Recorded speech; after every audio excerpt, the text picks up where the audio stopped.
क्षमा जप समाधिश्च नमदेव निरञ्जनम् अखण्डमण्डलाकारं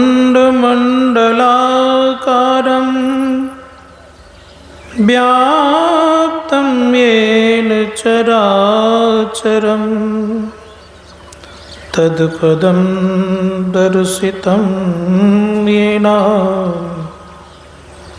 तस्मै श्री गुरुवे नमः।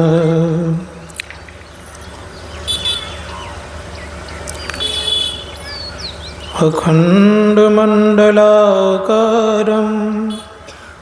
व्याप्तं येन चराचरम् तत्पदं दर्शितं येन तस्मै श्री गुरुवे नमः। मंगलमूर्ति सतगुरु मिलवे सर्वाधार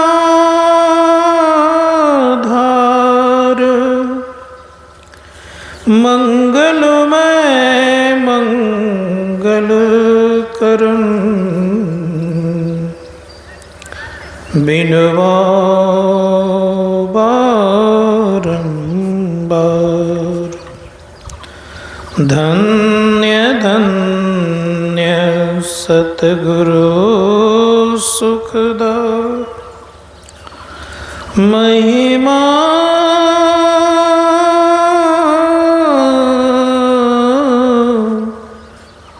कहीं न जा। जो कछु कहो तुम्हारी कृपा मोते कछु न बसाए। एक बार बुलंद आवाज में जयकार करें। बोलिए प्रेम से श्री सद्गुरु। कोटि ब्रह्मांड के नायक सर्वक्षण स्मरणीय सद्गुरु महाराज के बिलपाद पद्मों में कोटि सा नमन। मंचस्थ हमारे परमादरणीय परम सम्माननीय वंदनीय पूजनीय सम्माननीय पूज्य स्वामी सुबोधानंद जी महाराज, समस्त साधु महात्मागण, भोड़हर नया ग्राम या नया टोला के संतमत सत्संग के समिति के पदाधिकारीगण, सम्माननीय हमारे बाहर से आए हुए सभी आगंतुक सज्जनों, संवेद समादरणीय सज्जनवृंद, आदरणीय माताओं तथा भक्तिमती बहनों, हम लोगों ने सत्संग के संबंध में सुन रहे थे।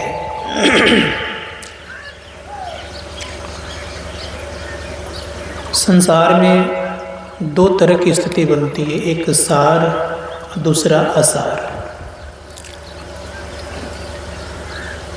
आसार को लोग स्वीकार नहीं करते, उसको हटा देते हैं, लेकिन सार चीज को लोग स्वीकार करते हैं, रखते भी, बड़े सहज पूर्वक रखते हैं। यहाँ तक कि लोग छिपा करके भी रखते हैं। किन्हीं के घर में अगर 5 किलो सोना हो जाए तो बोलते नहीं मेरे पास 5 किलो सोना है, छिपा कर रखते हैं। धर्मशास्त्र कार्य तो उसी प्रकार से जितने भी संसार में सत्कर्म हैं, उन सभी सत्कर्मों में जो सार है, वो मूल्य है, मूल्यवान सो कहिए, वो सत्संग है। इसलिए सत्संग को सहज करके रखना चाहिए। सत्संग को बड़े हृदय से लगा के रखना चाहिए। सत्संग को हर हमेशा इतना सहज करके रखना चाहिए कि मन कहीं इधर उधर नहीं जाए। जैसे एक बार की बात है, चैतन्य महाप्रभु और वल्लभाचार्य दोनों की मुलाकात हो गई। दोनों की जब मुलाकात हो गई तो वल्लभाचार्य जी महाराज कहते हैं चैतन्य महाप्रभु से,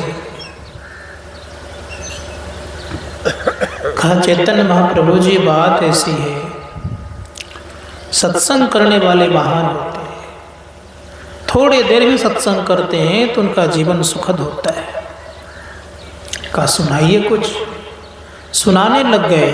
कहा उन्होंने गाय के सींग के नोक पर जितना देर तक सरसों का दाना ठहर सकता है उतना देर अगर कोई सत्संग कर ले तो उनका जीवन परम कल्याण को प्राप्त कर जाएगा। बड़े मन में हुआ होगा कि इतना देर सत्संग जो करेगा उनका जीवन सार्थक हो जाएगा।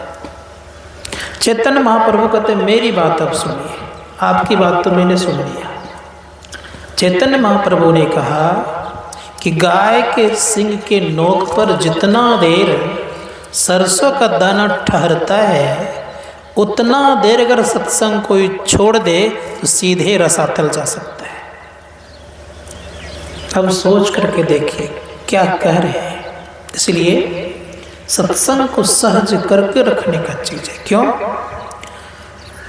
सत्संग में दो शब्द है, सत्य और संग। सत्य से ही संसार चलता है। सत्य नहीं रहेगा तो संसार नहीं चलेगा।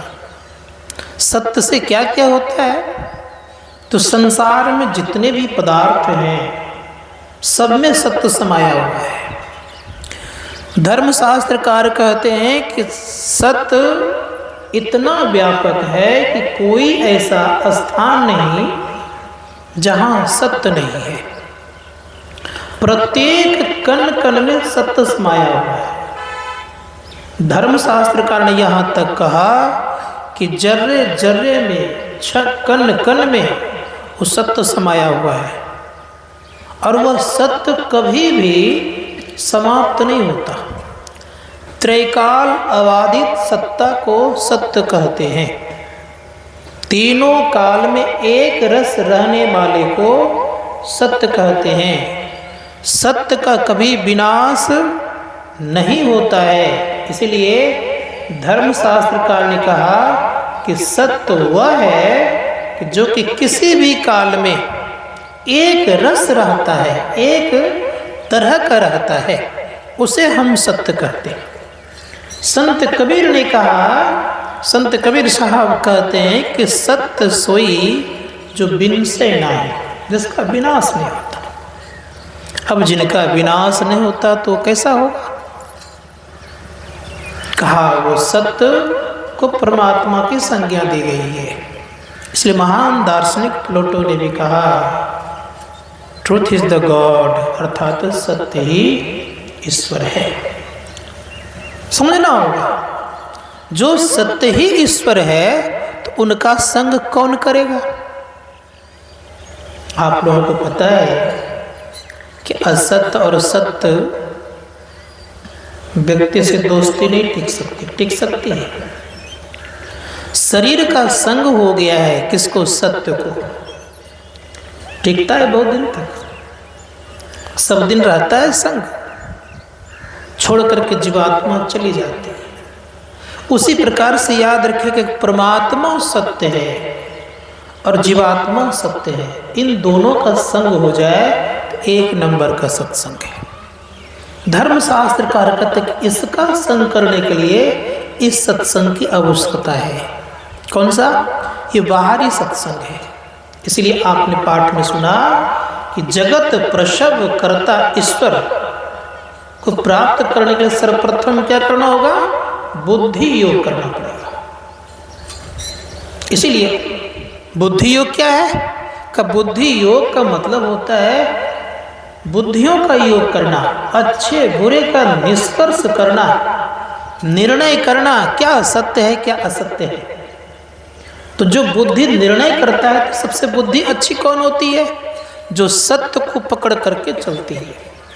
यहाँ तक शास्त्रों में आया है बुद्धि को सारथी कहा गया है। तो जिनकी बुद्धि सारथी के तरह है, तो सारथी जानते हैं, संत महात्मा गण कहते हैं कि सारथी अगर मजबूत रहती है, सारथी अगर मजबूत रहे और अर्थात बुद्धि मजबूत रहे तो मन रूपी लगाम को कस के वो पकड़ सकती है बुद्धि।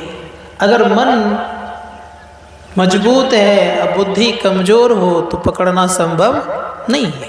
इसीलिए संत महात्मा बहुत सत्संग करेंगे तो करते करते करते बुद्धि मजबूत होती है, ताकत बर होती है, बुद्धि बहुत ताकत होती है बुद्धि में। इसे धर्मशास्त्र का कब? जब आप सत्संग करेंगे तब। इसीलिए सत्संग नहीं छोड़ना चाहिए। सत्संग करते करते बुद्धि जब मजबूत होती है तब मन को संभालने की योग्यता आती है बुद्धि में। नहीं तो मन को संभालना बहुत कठिन काम है। पता है सबके संबंध में कि मन कितना खतरनाक है, मन कहाँ कहाँ जाता है, मन क्या से क्या करता है, कौन संभालता है? जिसकी बुद्धि मजबूत रहती है वो संभाल लेता है। मन से कभी कभी अपशब्द भी निकलता है, सुने होंगे, देते भी लोग हैं। किस कारण से देते हैं? कि बुद्धि निर्णय बुद्धि पकड़ नहीं पाती कि तुम गलत करने जा रहे हो। जिनके बुद्धि मजबूत होते हैं वो कहते नहीं ये काम करना ठीक नहीं है। तो बुद्धि को ताकत कौन देंगे? तो धर्मशास्त्रकार कहते हैं कि बुद्धि को ताकत सत्संग देते हैं। इसलिए धर्मशास्त्र ने कहा कि सत्संग से लोग सुधरते हैं। गोस्वामी जी महाराज कहते हैं बिगड़े हुए इंसान भी सत्संग से सुधर जाते हैं। गोस्वामी जी महाराज ने कहा सठ सुधरई सत्संगति पाई अपारस परस कुधातु सुहाई। सत्संग में वो गुण है कि कुधातु अर्थात लोहा को सोना बनाने की क्षमता है। लोहा ऐसे छोटा सा फेंक देंगे रास्ते पे, कोई उठाएगा नहीं कि उठा लेगा? कोई नहीं छुएगा। देखता हूँ कि हजारों टन लोहा पड़ा रहता है रेलवे के किनारे में, कोई नहीं छूता है। लेकिन इतना सा सोना पड़ जाए तो छोड़ेंगे कोई? तुरंत उठा लेंगे, भट से छिपा करके चल देंगे। तो कह रहे हैं कि जो लोहा टाइप का ये बुद्धि है, लोहा की तरह बुद्धि है, अर्थात यूँ कहिए कि लोहे के तरह के जो विचारधारे वाला लोग हैं, अगर सत्संग रूपी पारस मिल जाए तो सोना बन जाता है। इसलिए कहा सठ सुधरई सत्संगति पाई। सत्संग करेंगे तो सुधर जाएंगे। कौन? जिनकी बुद्धि सठ, सठ कहते हैं सबसे निकृष्ट बुद्धि वाले को, या कह लीजिए कि सबसे ओछी बुद्धि वाले को। यहाँ तक कहिए कि उनके जीवन में कोई बुद्धि है ही नहीं। का ऐसे व्यक्ति भी जो एकदम बुद्धि के कमजोर हैं, वो किसी की बात सुनने को तैयार नहीं है। यहाँ तक कहीं कहीं लोगों ने कह दिया है मूर्ख व्यक्ति भी सत्संग के प्रभाव से सुधर जाते हैं और स्थिति ऐसी बनती है कि वो महान बन जाते हैं। कहेंगे कैसे? कालिदास जी महाराज का नाम सबको सुने होंगे। कैसा था कालिदास? जब उसके विवाह कराने के लिए गए, किनसे? विद्युत्मा से, तो परिणाम क्या हुआ? विद्युत्मा सभी विद्वानों को हरा दिया करती थी, सबको हरा दिया करती थी, और उसकी प्रतिज्ञा थी कि मैं उसी से शादी करूंगी जो मुझसे अधिक बुद्धि वाले लोग हो, मुझसे ज़्यादा ज्ञानी हो, मुझसे ज़्यादा क्या कहते जानकार हो। सभी ब्राह्मणों को जब हरा दिए, कोई जब उसके योग्य नहीं हुए, तो ब्राह्मणों ने सोचा कि अब ऐसा काम करूंगा कि सबसे जो दुनिया का मूर्ख होगा उसे शादी कराऊंगा। क्या क्या जानते हैं? जिस डाल पर बैठा था उसी को काट रहा था। ब्राह्मणों ने देखा, अरे इससे अच्छा और कोई व्यक्ति मिलेगा नहीं।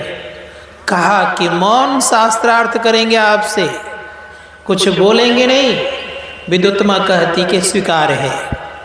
का तैयार हो जाओ? का तैयार हूं मैं। जैसे का तैयार हो तो कहती क्या है? एक ऐसे करती है, एक। तो इस को तो ज्ञान था नहीं, उसके इसके मन में हुआ, जो कालिदास था पूर्व का, इसके मन में हुआ कि ये मेरी एक आंख फोड़ेगा, इसका दोनों आंख में फोड़ दूंगा। तो ये क्या करता है? दो दिखा देता है। तो सभी ब्राह्मणों ने कहा कि सही उत्तर है। उसने कहा नहीं, एक ईश्वर होते हैं। कहा नहीं नहीं, जीव और पीव अलग अलग है, इसलिए जीव भी सत्य और परमात्मा भी सत्य है, इसलिए दो ईश्वर हो गए। जीव ब्रह्म अलग अलग हो गए।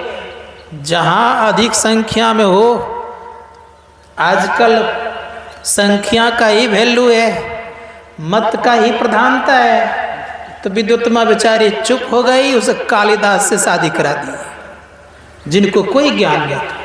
जिस डाल पर बैठे उसी डाल पर काटने वाले व्यक्ति से शादी करवा दी। जब यहाँ आए तो पूछते हैं, रात्रि काल में संस्कृत भाषा में एक हाथी आवाज कर रहा था। उस हाथी की आवाज को पूछते हैं कि क्या है। वो कुछ जाने तब तो बोले, कुछ जानता ही नहीं था। घोड़ा ही हिलाने लगा, पूछा ये क्या है? इसका भी उत्तर नहीं दिया। अंत में सोचा कि इससे महामूर्ख संसार में और कोई होगा नहीं, भगा दिया। भगा जब दिया गया तो वही कालिदास, जब सच्चे महापुरुषों की संगति की कथा लंबी की तरह है, लेकिन संक्षेप में कह रहा हूं, वही कालिदास एक विद्यालय में रहने लग गए, भोजन बनाने लग गए। और एक दिन संजोग से काली माँ का जो पुजारी था, उसमें पंडित विद्वान थे, वो पढ़ाते भी थे। लेकिन जाने के क्रम में एक नदी पड़ती थी, उसमें अथाह पानी आ गया। पानी में कोई तैरने को किसी को आता नहीं था। इसी कालिदास को कहा कि जाओ तुम काली की पूजा करके आ जाओ। इसने इनकार नहीं किया, कहा हाँ चल जाऊंगा। कहा सुनो मेरी बात, वहां कोई न कोई चिन्ह दे करके आना, ऐसा ही मैंने सुना रहा हूं। कहा ठीक है। तो इसने क्या कि इसको कोई ज्ञान नहीं था, पूजा पाठ कर लिया। कालिक उनके मुंह में क्या करने लगा? चिन्ह देने लग गए। कालिक जो बर्तन तय धोते काला जो दिखता है, जैसे देने लग गए तो माँ काली हाथ पकड़ती है। कहा कि तुम्हें क्या चाहिए? कहा मुझे कोई ज्ञान नहीं है, चिन्ह देने के लिए क्या था, इसलिए मुझे कुछ सूझा नहीं, इसलिए मैं यही काम कर रहा हूँ। उसने कहा तुम आज जितने भी पुस्तकों को तुम उल्टाओगे, सब के सब तुझे ज्ञान हो जाएगा।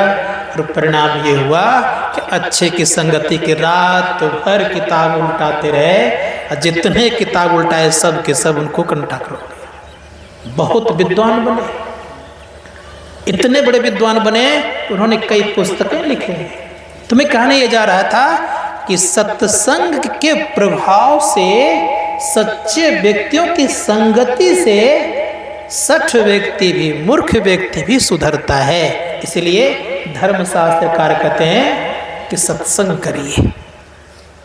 देख लीजिए सत्संग जिन जिन लोगों ने किया, अपने ही समाज में लीजिएगा, मतलब अपने ही समाज में बहुत ऐसे लोग पढ़े लिखे नहीं हैं, लेकिन अच्छा बोलते हैं, अच्छे से चलते हैं, अच्छा प्रवचन भी करते हैं।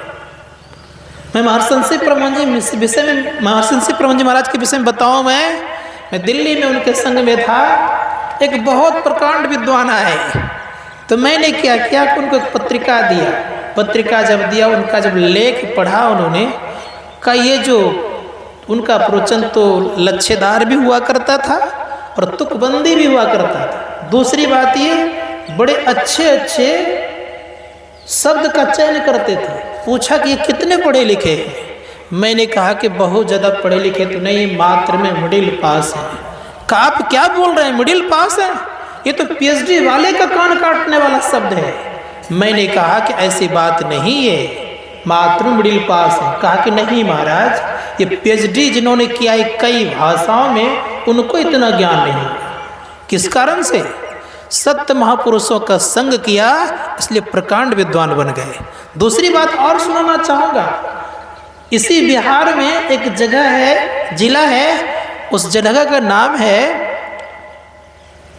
सबको जानते हैं उस जगह को, गिद्धौर। गिद्धौर का नाम सुनते होंगे, जमुई जिला में पड़ता है। गिद्धौर के एक प्रकांड विद्वान थे, कई भाषा के ज्ञाता थे और कई विशेष उन्होंने पीएचडी किया हुआ था। उन व्यक्तियों ने कहा कि आपके सत्संग सुनने क्या जाएंगे, किसी को हिंदी ठीक से बोलने नहीं आता, क्या सुनेंगे आपके यहाँ जाकर के? वहाँ के जो मंत्री थे उनसे कहा इस बार चलिए, हमारे गुरु महाराज आ रहे हैं, उनको गुरु महाराज कहते थे बुजुर्ग को। कहा ठीक है, कहा चलता हूँ। जब गए तो अकड़ करके बैठे कुर्सी पर, और अकड़ करके बैठे तो सुनने के लिए नहीं बैठे, केवल गलतियां ढूंढने के लिए बैठे हुए। अब परिणाम ये होता, प्रकांड विद्वान थे, और जब प्रवचन पूरा पूरा उन्होंने सुना, और सुनने के बाद जब वो आते तो मंत्री जी कहते हैं कि अद्वितीय महापुरुष। किस कारण से कहा? कारण क्या था? कारण ये था कि सत्य महापुरुषों का संग किया, इसलिए ऐसी योग्यता उनमें आ गई। धर्मशास्त्रकार कहते कि जब तक आप सत्य महापुरुषों का संग नहीं करेंगे, सत्संग नहीं करेंगे, तब तक वो ज्ञान आने वाला नहीं है। इसलिए धर्मशास्त्रकार यहाँ तक कहते हैं संगति अच्छी होनी चाहिए। संगति अच्छी होने से लोग सुधरते ही केवल नहीं है, जन्मांतर बनता है उनका, जन्म जन्मांतर, अर्थात जन्म जन्मांतर अच्छा होता है। कई जन्मों का संस्कार जब सत्य पुरुषों का संग होता है तो कई जन्मों का संस्कार जुटता है, तब उनको सत्संग मिलता है। सबको सत्संग नहीं मिलता। और क्या का, और ये बात है कि जब उन पर राम की कृपा होती है, उस परमपिता परमात्मा की कृपा होती है, तभी वो व्यक्ति सत्संग में आते हैं, अन्यथा दूसरा कोई उपाय नहीं है। इसलिए संत महात्मा गण कहते हैं आप लोग भाग्यशाली हैं और प्रभु की कृपा आप पर हुई है, तभी आप सत्संग में आए हैं, अन्यथा औरों की तरह आप भी घूमते फिरते रहते और भी कार्य करते होते। ऐसा मत समझिएगा कि निकम्मा है सत्संग सुनने वाला। संत महात्मा सबसे बड़ा कार्य करने वाला सत्संगी हुआ करता है।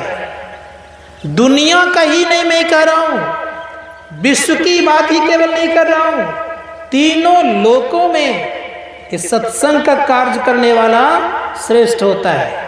इसे धर्मशास्त्रकार कहते हैं कि जो सत्संग करते हैं उनका जीवन सार्थक होता है।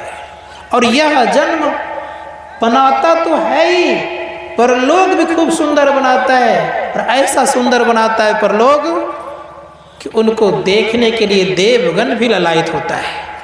इसलिए संत महात्मा गण कहते हैं कि सत्संग मन योग पूर्वक कीजिए। भगवान शिव को लीजिए, लोग भगवान शिव की पूजा करते हैं, उन पर जल चढ़ाते हैं, सोचते होंगे कि जल चढ़ाने से खुश हो जाते हैं, होते हैं कुछ न कुछ, लेकिन पूरा पूरा तब खुश होते हैं भगवान शिव जब कोई सत्संग करते हैं। कहेंगे कैसे? जल चढ़ाते हैं, उनको शांति देते हैं आप। क्यों? कि जहर जब पिए थे उन्होंने, उनके शरीर में गर्मी इतनी हो गई थी कि उसी गर्मी के प्रभाव से लोग सावन में जल चढ़ाना प्रारंभ किया।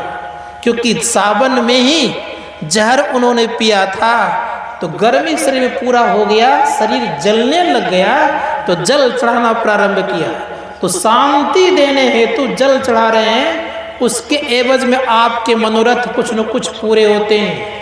लेकिन पूरा पूरा अगर उनको खुश करना चाहते हैं तो जो कार्य भगवान शिव करते थे वो कार्य अगर करेंगे तो पूरा खुश होंगे। क्या करते थे वो? भगवान शिव स्वयं कहते हैं, दूसरे की बात तो छोड़ दीजिए, भगवान शिव कहते हैं कि हे गिरजा सुनो, संसार में सबसे अधिक लाभ देने वाला अगर कोई जगह है, कोई स्थान है, तो कहा वो सत्संग है। इसलिए कहा उन्होंने कि हे गिरजा, सत्संग संसार में और कहीं लाभ मिलता नहीं है। इसलिए भगवान शिव कहते हैं गिरजा संत समागम समन लाभ कछु आन, बिनु हरि कृपा न होई सो गावहि वेद पुराण। संसार में याद रखिएगा कि जब तक हरि कृपा नहीं होगी तब तक संतों का समागम होना संभव नहीं है। इसीलिए इस बात को भी याद रखिएगा कि हरि कृपा हुई है। कौन कौन करें? तो कहा वेद पुराण करें कि सत्संग उन्हीं को मिलता है जिन पर हरि की कृपा होती है। तो हरि कृपा होने से ही सत्संग प्राप्त करते हैं लोग, 60 लोग सुधरते हैं। धर्मशास्त्रकार कहते हैं कि सत्संग कीजिए। क्या वरदान मांगते भगवान शिव? भोलेनाथ भी और कुछ वरदान नहीं मांगते, उनको वरदान देने वाला भगवान श्री राम। भगवान श्री राम का जब राज्याभिषेक हो रहा था तो राज्याभिषेक में एक कोने में जाकर के बैठे हुए थे। बड़े लोग जो होते हैं ना, बड़े शांत स्वभाव के होते हैं, वे छटपट नहीं करते, एकांत में बैठ करके देखते हैं दृश्य को, सुनते भी हैं। भगवान शिव एक कोने में बैठे हुए थे। सारे प्रजागणों को भगवान राम मुमंगा इनाम दे रहे थे। जो मांगते थे देते जाते थे, देते आते थे। देते देते पीछे बैठे हुए जो भोलेनाथ थे उन पर दृष्टि गई, और जब उन पर दृष्टि गई तो भगवान श्री राम कहते हैं कि भोलेनाथ आप भी कुछ तो मांगो। जैसे कि आप भी कुछ मांगो, तो भगवान भोलेनाथ कहते हैं भगवान श्री राम से कि प्रभु अगर मुझ पर प्रसन्न है, कृपा आपने की है, तो एक वरदान दीजिए। कहा क्या? बोलिए। कहा कि नाथ एक वर मांगहूँ, हर सिंह देह श्री रंग, अपद सिरो सरोज अनुपायनी, भक्ति सदा सत्संग। भोलेनाथ सत्संग का वरदान मांगते हैं। इसलिए संत महात्मा गण कहते हैं कि सत्संग जो करेंगे वो भोलेनाथ के अनुसार चलेंगे। जो सत्संग करेंगे वो भोलेनाथ के आज्ञा के अनुसार संसार में बरतेंगे।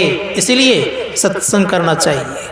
भगवान श्री राम ने सबसे बड़भागी किनको बताया? बहुत धनवान को, बहुत गुणवान को नहीं। किनको बताया? भगवान श्री राम, लक्ष्मण, भरत, शत्रुघ्न और स्वयं हनुमान जी, ये सब के सब वन भ्रमण करने निकले हुए थे। आकाश मार्ग से सनक, सनंदन, सनातन और सनत कुमार आते हैं, देखते हैं, अपना जो ओढ़े हुए थे उसको बिछाते हैं और बैठने के लिए कहते हैं साष्टांग दंडवत प्रणाम। साष्टांग मतलब क्या होता है? 8 अंग से गिर जाना। प्रणाम जब किया, जिस तरह लाठी गिरती उसे साष्टांग दंडवत कहता है। तो प्रणाम जब किया उन्होंने, और प्रणाम करते हुए कहा बड़े भाग पाइए सत्संगा, बिनु प्रयास हुई भवंगा। का सत्संग करने वाले को बड़ भागी कहा। इसलिए जो सत्संग करते हैं वो बड़ भागी भी कहलाते हैं। तो आप लोग बड़ भागी हैं, इसलिए सत्संग में आए। जिनको भाग बदलना हो वो कहाँ जाए? सत्संग में जाएं। जिनको नसीब को फेरना हो, अच्छा नसीब बनाना हो, वो कहाँ जाए? सत्संग में जाएं। इसलिए संत महात्मागण कहते हैं कि संत ही नसीब को बदल सकते हैं। पलटू लिखा नसीब का, संत देते हैं फेर। संत फेर देते हैं। अगर आपके नसीब में कोई गलत चीज लिखा गया है तो संत को ताकत है फेरने की। इसीलिए धर्मशास्त्रकार ने कहा कि संत के शरण में पढ़िए, सत्संग में जाइए, तो आपको ज्ञान होगा। तो मैं कह रहा था कि सत्य का संग जिस दिन हो जाएगा उस दिन आप 1 नंबर का सत्संग कर लेंगे। लेकिन होगा कैसे? का क्या उपाय है? का उपाय है। कहा क्या? का ये सत्संग जो कर रहे हैं, साधुओं का जो संग कर रहे हैं, संत वाणियों को जो सुन रहे हैं, ये आपको काम देगा। क्या काम देगा? काम ये देगा कि आपको प्रेरणा देने काम करेंगे, क्योंकि इनके द्वारा आप उधर चलने में सक्षम होंगे, चलेंगे। इसलिए सत्संग सुनना चाहिए। तो ये क्या करेंगे? बार बार आपको कहेंगे। जैसे छिपी हुई आग है कहाँ? तो राख के ढेर पर। हवा का झोंका लगते ही उसमें आग पनप जाता है। उसी प्रकार से याद रखिएगा, सत्संग करते रहेंगे तो जो आपके अंदर में संस्कार, जो कुछ सुसंस्कार जो छिपा हुआ है, वो हवा की तरह काम करेगा और आग प्रज्वलित हो जाएगी। तो आप तुरंत आगे उठ जाएंगे। अगर आप आग में, राख में आग को ढक दीजिए, हवा का झोंका नहीं दीजिए, धीरे धीरे वो आग क्या हो जाएगी? बुझ जाएगी। वो पनपेगी आग नहीं। उसी प्रकार से याद रखिएगा, हवा दीजिए थोड़ा सा, देखिए आग सुलग जाएगी। उसी प्रकार सत्संग क्या करता है कि थोड़ा भी अगर कहीं संस्कार आपका है तभी आए हैं, संस्कार है इसी कारण सत्संग में आए हैं, तो ये सत्संग क्या करता है? हवा देने काम करता है, आग को प्रज्वलित करने काम करता है, आपको उठाने काम करता है। इसलिए जो सत्संग करते हैं तो थोड़ा पुण्य महानता की तरफ ले जाता है, थोड़ा सा संस्कार ऊंचाई की तरफ ले जाता है, थोड़ा सा आपके अंदर में शुभ गुण, शुभ कर्म ऊंचाई तक प्राप्त कराता है। इसीलिए धर्मशास्त्रकार कहते हैं कि मनोयोग पूर्वक सत्संग करना चाहिए। अब रह गई बात, गुरुदेव कहते हैं कि सारे दुखों का अंत करने का सत्संग में जो गुण है तो कैसे हो? क्या उपाय है? क्या उपाय है इसके पीछे? क्या उपाय है? तो गुरुदेव कहते हैं कि एक सच्चा कर्म करने वाले व्यक्तियों को सीधा लक्ष्य रखना पड़ता है, वो तभी वो आगे बढ़ सकता है। तो क्या उपाय है? तो गुरुदेव कहते हैं कि दो तरह का सत्संग है, धर्म कथा बाहर सत्संग, अंतर सत्संग, ध्यान अभंग। अभंग ध्यान लगाएंगे तो परम कल्याण होगा। जब तक अभंग ध्यान नहीं लगाएंगे तब तक परम कल्याण की संभावना नहीं है। तो अभंग ध्यान किसको कहते हैं? शास्त्रकार का तो अभंग ध्यान होता है तब जब किसी महापुरुषों से, सच्चे महापुरुषों से कहने का तात्पर्य मेरा ये है कि जिन्होंने आत्मा और परमात्मा के संबंध में ठीक ठीक जाना है, जिनको मोक्ष का द्वार ठीक ठीक पता है और पूरे वो सच्चे मुर्शद और कामिल मुर्शद है, सच्चे गुरु हैं, उनसे शिक्षा दीक्षा लेकर के। इसीलिए तो कहा गया है, तुलसी साहब ने कहा, मुर्शिदे कामिल से मिल सिदग और सबूरी से तकी, जो तुझे देगा फहम सहरक को पाने के लिए। सहरक कहते सुषमना को, तो सुषमना का ज्ञान देने वाला गुरु। ऐसा नहीं कि आज मैंने दीक्षा ली है, हाथ में आज मैंने बांधा है, कल दीक्षा प्रारंभ कर दिए देना, ऐसे से काम चलने वाला नहीं है। दीक्षा देने वाला भी संस्कारी होना चाहिए। दीक्षा देने वाला भी याद रखिएगा कुछ न कुछ उसके अंदर में गुण होना चाहिए। दीक्षा देने वाले को मोक्ष का पता होना चाहिए। दीक्षा देने वाले को यहाँ तक रखिए सदाचार का पालन करने वाला होना चाहिए। दीक्षा देने वाला आंतरिक अभ्यासी होना चाहिए। दीक्षा देने वाला अंतर्नाद की खोज करने वाला होना चाहिए। ऐसे व्यक्ति अगर मिल जाए तो उनसे आप दीक्षा लेकर के अंतर साधना करना प्रारंभ कर दीजिए। क्या है अंतर साधना? तो पूज्य गुरुदेव कहते हैं कि सबसे पहली बात यह है कि तप करिए, सच्चा तप करिए, कच्चा तप नहीं। कच्चा तप से काम चलने वाला नहीं है। संसार का जितने प्रकार का उपवास है जिसको हम लोग पेट को क्या करते हैं, खाली रखते हैं दिन दिन भर, इस तरह के तप करने से काम चलने वाला नहीं है। उपवास का मतलब होता है नजदीक, अभ्यास मतलब तो बैठना। जो नजदीक बैठने की कला जानता हो उसे उपवास कहते हैं। तो मैं कह रहा था कि कौन सा तप करना चाहिए, तो परम पूज्य गुरुदेव की वाणी में है कि गुरु जाप जपन साचो तप सकल कार्य सारणाम। यहाँ से प्रारंभ हो गया आपका कार्य करना, अर्थात अंदर चलने की क्रिया प्रारंभ हो गई। संत महात्मा गण कहते हैं कि जैसे यहाँ से चलना प्रारंभ करेंगे तो क्या करेंगे, मन ही मन जाप जपेंगे। गुरु जाप जपन साचो तप, ये सच्चा तप है, ठीक से जपिए। तप करने से क्या होता है, तप के कारण, याद रखिएगा, तप के कारण भगवान शिव इस संहार करने का भार लिए हुए हैं। तप के कारण ब्रह्मा जी सृष्टि करने के कारण बने हुए हैं, और तप के कारण भगवान विष्णु पालन कर्ता कहलाते हैं। संत महात्मा गण कहते कि तप करेंगे तो आपके अंदर में शक्ति आएगी, इसलिए तप करना चाहिए। तो कौन सा तप करें, तो कहा कि मंत्र जाप करने का तप करें। कौन सा मंत्र जपें, कहा गुरु मंत्र को जपें। क्या होगा इससे, कौन कहता है गुरु मंत्र जपने के लिए, तो धर्मशास्त्रकार कहते हैं बड़े बड़े महापुरुष गुरु मंत्र को जपने के लिए कहते हैं। किसी ने कहा, भगवान शिव से पूछिए, भगवान शिव नहीं कहते कि मेरा नाम जपो।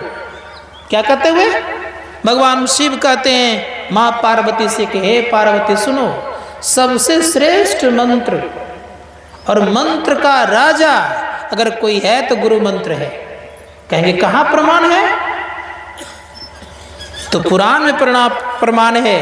भगवान शिव पुराण में भी कहा गया, स्कंद पुराण में भी कहा गया है, और गुरु गीता में भी है।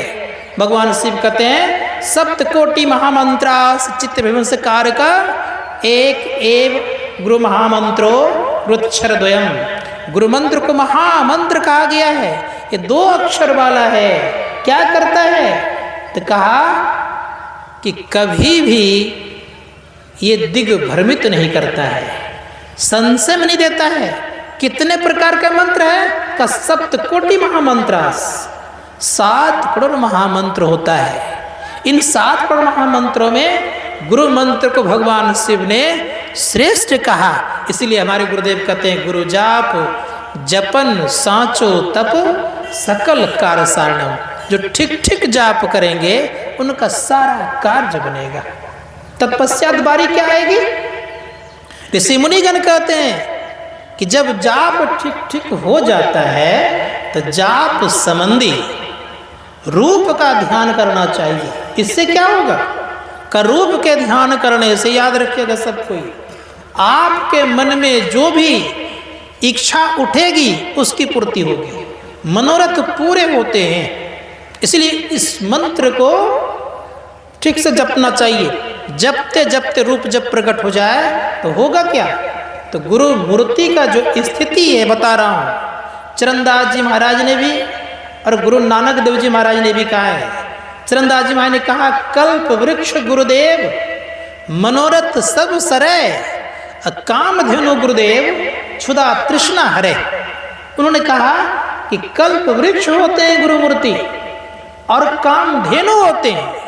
गुरु नानक देव जी महाराज कहते हैं गुरु की मूर्ति मन में बसाऊं, जो इच्छा सोई फल पाऊं। जो इच्छा करेंगे उसकी पूर्ति होगी।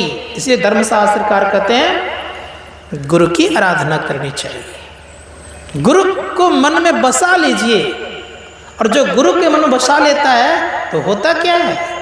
संत पलटू दास जी महाराज बड़े प्रेम से कहते हैं, उनकी वाणी में है, पलटू दास की वाणी में सुना रहा हूं। उन्होंने कहा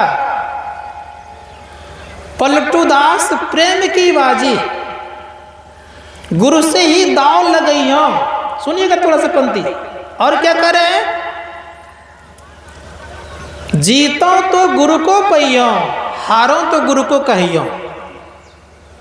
कैसी बाजी लगी उनकी, उन्होंने कहा कि मैंने प्रेम की बाजी लगाई है। दाव किन से खेला है, दाव समझते हैं आप लोग ना, गुरु से खेल लिया है मैंने दाव।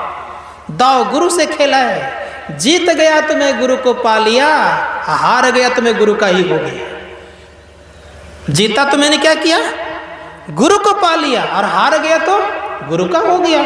दोनों स्थिति में संत महात्मा गण कहते हैं कि शिष्य की जीत होती है। इसीलिए किनकी पूजा?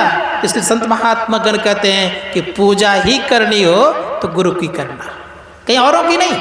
जो गुरु की पूजा करता है उनका सब काम बनता है। क्या बनता है? कोई देवी देवता गुरु के भक्त से नहीं छूटते हैं, इसको याद रखिएगा।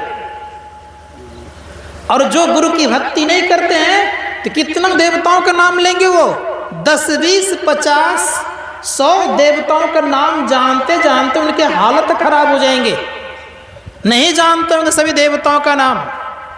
लेकिन जो गुरु की भक्ति करते हैं वो सभी देवी देवताओं का आदर करते हैं और सबकी पूजा करते हैं। कहेंगे कैसे? अब मुझे आप बताइए, देवताओं गुरु का क्या नाम है? बृहस्पति। इंद्र का गुरु कौन? बृहस्पति। अग्निदेव का गुरु का नाम क्या? बृहस्पति। वायुदेव का गुरु का नाम क्या? बृहस्पति। अश्विनी कुमार गुरु का नाम क्या? बृहस्पति। आ गए ना सभी देवी देवता, जितने देवी देवता सभी गुरु कौन? तो संत महात्मा गण कहते हैं कि जो गुरु की पूजा करते हैं वो सब की पूजा कर लेते हैं। गुरु पूजय सब देवन पूजय, गुरु पूजा सम पूजा का जो गुरु पूजा करते हैं सभी देवताओं की पूजा करते हैं। इसलिए गुरु मंत्र जपिए, जो गुरु मंत्र जपेंगे उनका काम बनेगा। तो मैं कह रहा था कि जाप ठीक ठाक करिए। कैसा जाप? इतना जाप कीजिए कि रोम रोम पुलकायमान हो जाए। जाप करते करते रोम रोम से जप निकलना शुरू हो जाए। अर्जुन जब जप करने लगे हे कृष्ण करने लग गए तो प्रत्येक रोम से हे कृष्ण की आवाज निकलती थी। परिणाम क्या हुआ? उनके जप के स्वर सुन करके भगवान श्री कृष्ण उनके निकट बैठ गए। और यहां तक स्थिति हो गई कि भोले वो आ गए, वो डमरू बजा दिए। संग में मां पार्वती आ गई, नारद जी बीना बजा दिए, ब्रह्मा जी आकर के वेद की ऋचाएं कहने लग गए। सभी देवी देवता गण करके नाच गान करने लग गए। किस कारण से? वो मंत्र इतना स्वर युक्त निकला रोम रोम से कि सभी कोई आनंदित हो गए। अर्जुन की स्थिति कैसी हुआ होगी? धर्मशास्त्रकार कहते हैं खूब जपिए। जपते जपते जब पूर्ण पेन से गुरु को प्रकट करने की स्थिति हो जाए, प्रकट हो जाए, तो समझिएगा कि आपने मंत्र को सिद्ध कर लिया। मंत्र का ताकत यह है कि मंत्र जपते जपते जिनका हम जाप कर उनको प्रकट कर देना, यह होता है सिद्ध की अवस्था। ऐसी स्थिति अगर हो गई आपके जीवन में तो आपके जीवन में कोई भी इच्छा बची नहीं रहेगी। जो इच्छा करेंगे उसकी पूर्ति होगी। धर्मशास्त्रकार कहते हैं खूब जपिए, जितना जाप करेंगे उतना ही फायदा होगा। क्योंकि जिस प्रकार से याद रखिएगा, कभी कभी आप लोग कहते हैं कि भाई सुनो, अगर बढ़िया से जिंदगी जीना हो क्या करना चाहिए? क्या बढ़िया जिंदगी जीने वाले को हर तरह से सब कुछ दिखना चाहिए, तब उनकी जिंदगी अच्छी होती है। अब केवल मान लीजिए उस व्यक्ति को घर में बहुत सारे सामान रखा हुआ हो। मान लीजिए एक उदाहरण देता हूँ, घर में खाने की बहुत सामग्री हो, अब भूख लगी हुई हो कस करके, और घर अंधेरा हो, रोशनी नहीं हो, तो क्या खाएंगे आप? कुछ देख पाएंगे? उसी प्रकार से सब कुछ आपके भीतर में है, अखुट भंडार है। इस भंडार के सामने और कोई भंडारा है ही नहीं। इस गुफा में अखुट भंडारा, अतिसु बिच बसे हरि अलख अपारा, लेकिन है अंधार, अंधकार। क्या मिलेगा? प्रकाश होगा तब न देख करके लेंगे कि यहाँ ये सामान है। उसी प्रकार संत महात्मा गण कहते हैं कि इस गुफा में बहुत कुछ है, लेकिन गुरु ज्ञान रूपी प्रकाश की कमी होने के कारण दिखाई कुछ पड़ नहीं रहा है। इसलिए सत्संग करेंगे तो यह लोक और परलोक दोनों बनेगा। तो प्रयास कीजिए कि सत्संग कीजिए। अब चलते हैं आगे। जब गुरुमूर्ति का दर्शन हो जाए तब दृष्टि योग क्रिया करने में मदद मिलता है, ताकत मिल जाता है, आगे बढ़ता है साधक। दृष्टि योग करते क्या होता है? बाबा बोल रहे थे संत पलटू साहब की वाणी, उन्होंने कहा अभी कि जो साधक अब दृष्टि और क्रिया करते हैं उनके अंदर बिंदु का उदय होता है। तो बिंदु में क्या होता है? तो बड़े प्रेम से कहा, बिंदु में तहा नाद बोले रैन दिवस सुहावनम। व्यक्ति कैसा होगा ये जानना चाहिए। तो पलटू दास सोई विष्णु स्वरूपनम। व्यक्ति कैसा हो गया? वो विष्णु के स्वरूप हो गए। किसको सुना उन्होंने? कि बिंदु के शब्द को सुना, नाद को सुना। व्यक्ति कैसा बन गया? वो व्यक्ति बन गया विष्णु के स्वरूप की तरह। संत महात्मा गण कहते हैं ये ताकत हम मनुष्यों में है, इसलिए जो सत्संग करेगा उनकी ऐसी स्थिति होगी। संत महात्मा गण कहते हैं नाद को सुनेगा तो क्या होगा? तो परम पूज्य गुरुदेव कहते हैं जो नाद को सुनता है तो सुनते सुनते कहाँ जाएगा? तो गुरुदेव की वाणी में है, नादों से नादों में चली प्रणव ध्वनि सार रे, एक ओम सत्यनाम ध्वनि धरी में ही हो भव पार रे। संत महात्मा गण कहते हैं भव सागर से पार हो जाएंगे। इसलिए संतों ने कहा कि थोड़ा थोड़ा जो अभ्यास करते रहेगा उनका यह लोक और परलोक दोनों बनेगा।